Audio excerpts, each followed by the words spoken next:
Ever think about giving your guitar the finger? Well, here's a trick that's going to provide both a little satisfaction and it's going to speed your progress.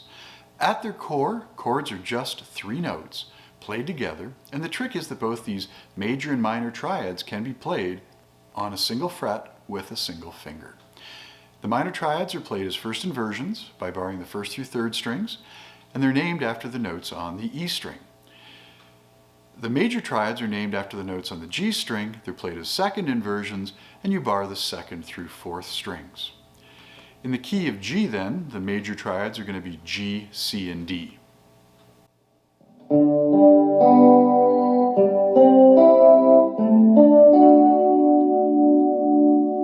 The minor triads are going to be A, B, and F sharp.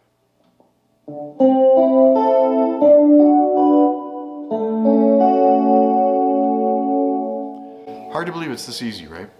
But that's all it takes. We have the option of playing these triads anywhere on the fretboard, but in these positions we're playing with just 1 finger and on 1 fret. Hope you found this interesting.